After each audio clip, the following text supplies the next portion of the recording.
Unang-una, ano ba yung K ng China to impose a fishing ban doon sa mga bahagi ng South China Sea na kiniklaim niya sa kanya? Meron bang basis yun in international law? Yung kanyang fishing ban will take effect only on its own vessels. No? So necessarily, pag Chinese fishing vessel ka, dapat susunod ka sa ban ng sarili mong bansa. Pero wala yung karapatan at wala silang basehan para i-impose yan sa mga foreign fishing vessel para sa kanila, meaning mga mangisda at fishing vessel ng ibang bansa. So hindi nila pwedeng i-impose yan at i-enforce against the Filipino fishing vessel and its crew. No? Lalo na kung ang usapan yung nasa loob ng ating EEZ. No? Kasi yung fishing activity sa EEZ, ang Pilipinas lang ang may control dyan. Siya lang may karapatan na mag-regulate ng mga fishing activity sa Philippine EEZ. Okay?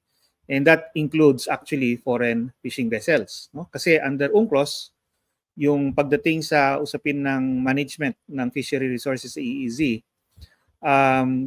yung Pilipinas bilang coastal state at flag state, pwede niya yan siyempre i-enforce against Filipino fishing vessels, but at the same time, pinoprovide din dun sa UNCLOS na ang ibang bansa, no, ay mayroong obligation na sumunod sa mga patakaran ng Pilipinas pagdating dun sa fishing sa loob ng Philippine EEZ. At kung ayaw ng Pilipinas na pangisdain sila dun sa EEZ, dapat sumunod din sila. Okay? So ganun yung situation.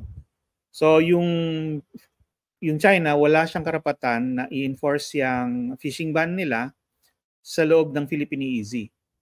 Maari siyang ma-enforce against Chinese fishing vessels, no? Kahit saan sila mapunta, no? whether it's in the Chinese EEZ o kaya sa high seas. No? Yeah.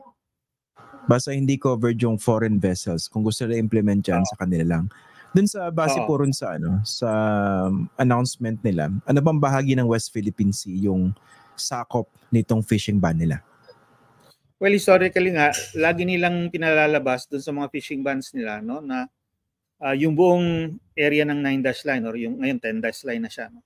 Yun ang sakop ng kanilang fishing ban.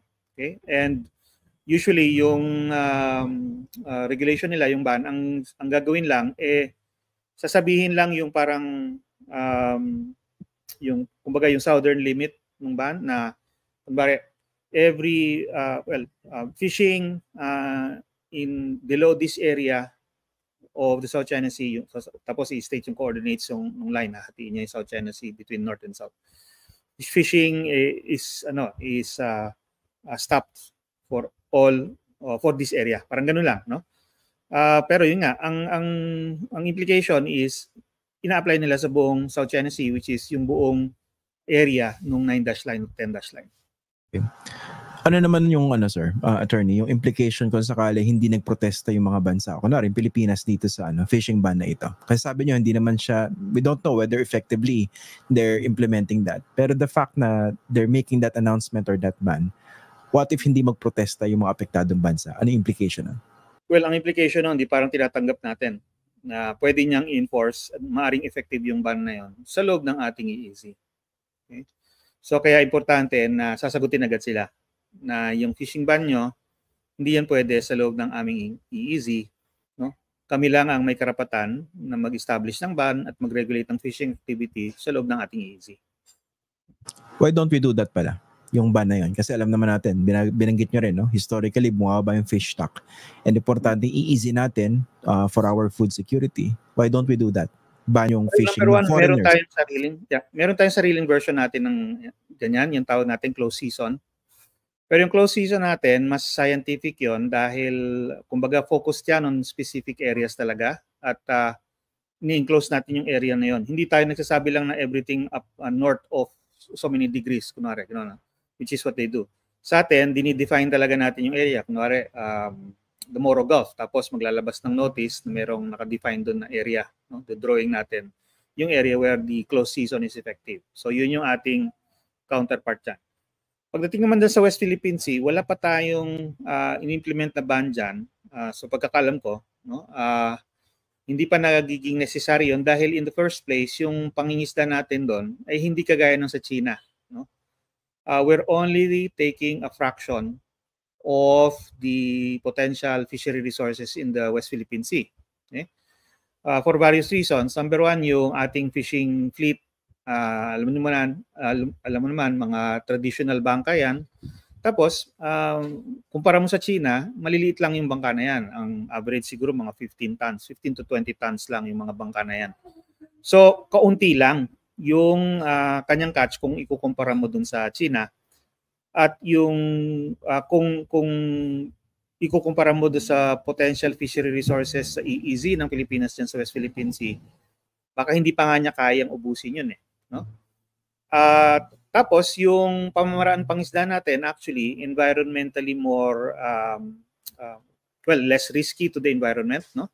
Mas safe siya, hindi kagaya nung sa China na talagang massive and large trawls and large scale fishing yung ginagawa nila, industrial levels, no? Sa atin very traditional pa rin at mas sustainable yung fishing methods natin, no? Meron tayong mga bagnet at saka meron tayong gumagamit ng pana, no? Fish spear fishing literally, ano? So mas yan, mas selective yan at dahil nga mas kumbaga because it's parang kumbaga low tech, no? Mas sustainable siya. So because of that, I think wala pa namang nakikitang necessity para mag-impose ng ban or closed season sa mga mangingisda natin dyan sa West Philippine Sea. Okay. Maliwanag, no? At least tayo nga mismo hindi pa natin ma-exploit fully yung ating resources dyan. Pero itong ban ng China, sakaling i-impose nga nila ito sa bahagi ng West Philippine Sea, na clearly tayo yung nag-exercise sovereign rights. Paano ba siya babangga dun sa harassment na ginagawa naman nila over the past several years already when it comes to Filipino fishermen doing fishing dyan sa ating exclusive economic zone? Well, ginagamit nila yan, no? Kasi nga, in the first place, yung kanilang fishing fleet, no? Pinapadala nila talaga sa loob ng Philippine EEZ. Okay? Deliberately nilang inuutosan yung mga mangisda nila na doon kayo mangisda sa West Philippine Sea, sa Palawan. Yung bang nakita ko nga sa Palawan pa at sa Sulusi, no? Yung mga ibang mga fishing maps nila, talagang tina-target nila yung ating mga fishery resources and habitats. So actively nilang ginagawa yon. So number one, ina-undermine nila yung ating authority and jurisdiction sa sarili nating EEZ and sa ating resources. Tsaka in a way, ninanakawan tayo ng sarili nating resources. Tapos yung mga yon, no, yung mga fishing vessel nila na dambuhala talaga kumpara sa mga bangka natin, no. Syempre, ini-intimidate niya yung ating mga mangisda, no? Bakit? Kasi kilala na rin sila na may kahalo sila o kaya sila mismo ay maritime militia. Okay? Lalo na kung nakikita ng mga mangisda natin na mukhang bago yung kanilang fishing vessel, no, na parang hindi nagagamit na sa pangisda, no? Malamang maritime militia 'yon.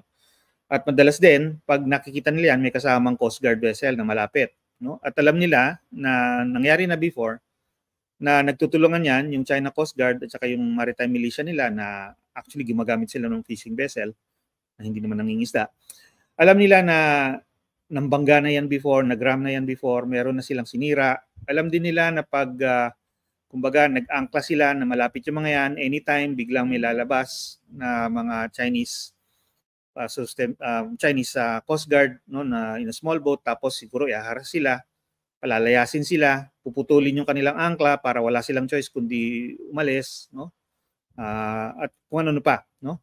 So ngayon itong fishing regulation nila katulad itong ban na ito, no? At yung pinaka-latest na regulation na sinasabi nilang pwede silang manghuli, mag-detain ng mga supposed trespassers sa kanilang teritoryo, pero wala namang clarity yung teritoryo na yun, pero alam natin na ginagamit nila yon para mag-refer dun sa 9-dash line.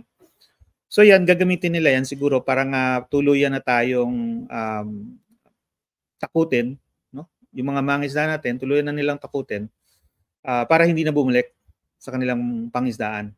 Okay? Maaring sampulan nila, kumbaga, no?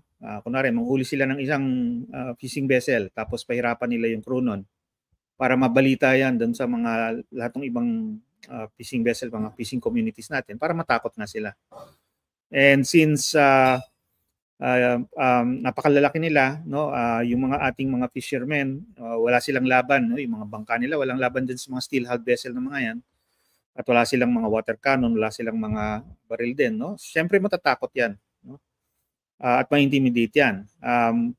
Kung hindi natin sila tutulungan, talagang alis na lang sila sa West Philippine Sea, no? Kaysa mamiligro pa yung kanilang buhay at kabuhayan doon. So yun yung gagawin nila diyan.